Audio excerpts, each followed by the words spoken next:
শাকিব খান এই নামটা একদিকে থাকবে কারণ ওনার জার্নিটা অনেক দিনের, উনি অনেক বড় একজন মেগাস্টার, অনেক বড় একজন সুপারস্টার। তাকে আমাদের পুরো ইন্ডাস্ট্রি অনেক ভালোবাসে এবং শুধুমাত্র বাংলাদেশে না, আমি সবসময় এটা বলি কারণ মানুষকে প্রশংসা করলে কেউ কখনো ছোট হয় না, রাইট? সো উনি আমাদের পাশের দেশ ভারতেও বাংলা যে কলকাতার যে ইন্ডাস্ট্রি সেখানেও কিন্তু মানে সমানভাবে জনপ্রিয়। সো এই মানুষটাকে তার সিনেমা যখন আসে রিলিজ হয় সবাই কিন্তু খুব অপেক্ষা করে। আর বরবাদ তো ইতিমধ্যে সবাই টিজার ট্রেলার দেখেছে, সবাই পছন্দ করছে। সো বরবাদ আসলে বরবাদের মতো করেই এগিয়ে যাবে, জঙ্গলি জঙ্গলির মতো করে যাবে। এখনো না, বাট অবশ্যই দেখব, কারণ ঈদের সময়টা তো খুব পারিবারিক ব্যাপারগুলো থাকে সবকিছু, আর সিনেমার খোঁজ খবর নেওয়া হয়।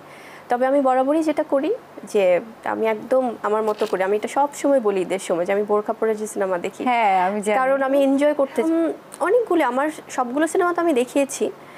এটা এমন না শ্রাবণ, না আমি সবসময় এই জিনিসটা ক্লিয়ার করে রাখি, কারণ আছে না যে আমরা তো দর্শকদের জন্যই, সো দর্শকরা চিনবে বা ছবি তুলতে আসবে বা যেই দর্শকগুলোই আমাদের ভালোবাসে সেটার জন্য না, কারণ আমি চাই একদম ফুল মনোযোগ দিয়ে যেন দেখতে পারি সিনেমাটা। মানে একটা মানুষও যদি আমার দিকে একটু আছে না, ওদের যেন মনোযোগ নষ্ট না হয়, সেজন্য আমি বোরখা পরে আমার মতো করে আমাদের মানে আছে না সব কাছের মানুষদেরকে নিয়ে যে সিনেমা দেখি।